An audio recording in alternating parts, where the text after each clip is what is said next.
શૈલેષભાઈ, આ મહાઆરતી જે યોજાઈ રહી છે દર રવિવારે, આ પાછળનું શું વિશેષ મહત્વ છે અને કેટલા સમયથી આ મહાઆરતીનું આયોજન કરવામાં આવે છે? છેલ્લા 1 વર્ષથી આ મહાઆરતીનું આયોજન કરવામાં આવે છે. દર રવિવારે અને દર પૂનમે અમે મહાઆરતીનું આયોજન કરેલું છે.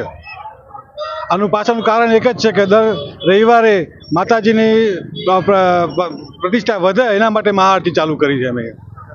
કેટલા ભાવિકો ઉમટે છે? અંદાજે 3 થી 4 હજાર માણસો દર્શન કરવા માટે આરતીનો લાભ લેતા છે આજે. અને સવારથી સાંજ સુધી 10,000 માણસ દર્શન કરતા છે.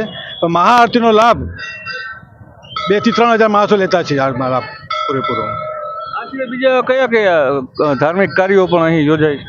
એ દર રવિવારે લાપસીનું પ્રસાદ વેચાણ કરવામાં આવે છે, બુંદી ગાંઠનું વેચાણ કરવામાં આવે છે. પછી દર પૂનમે અમે મહાઆરતીનું અને સુખડીનું પ્રસાદનું આયોજન કરવામાં આવે છે. પછી દર વર્ષે અમે ચૈત્ર મહિનામાં માતાજીનો નવરંગો માંડવો કરવામાં આવે છે, સમૂહ લગ્ન કરીએ છીએ. દરેક પ્રવૃત્તિ અમે આવું કરીએ છીએ. પ્રાચીન ગરબી તો ઘણા વર્ષથી અમે કરીએ છીએ. 20-25 વર્ષથી અમે પ્રાચીન ગરબી કરીએ છીએ. આ પ્રાચીન જ ગરબા ગાવાના, બીજું કોઈ વધારાના દંડિયા ડિસ્કા દાંડિયા એવું કરવાનું નહીં. માતાજીની સ્તુતિ જ કરવાની, બીજું કંઈ કામ નહીં કરવાનું. ધક્કાવાળી મેલી માતની જય. કે અમારું ઓફિશિયલ ઇન્સ્ટાગ્રામ એકાઉન્ટ એક જ છે, શ્રી ધક્કાવાળી મેલી માતા 01. એમાં દર રવિવારે અને દર પૂનમે લાઈવ કરવામાં આવે છે આરતી, અને એક યુટ્યુબ ચેનલ ઓફિશિયલ બનાવવામાં આવી છે, જેની લિંક તમને ઇન્સ્ટાગ્રામના બાયોમાં જ મળી જશે.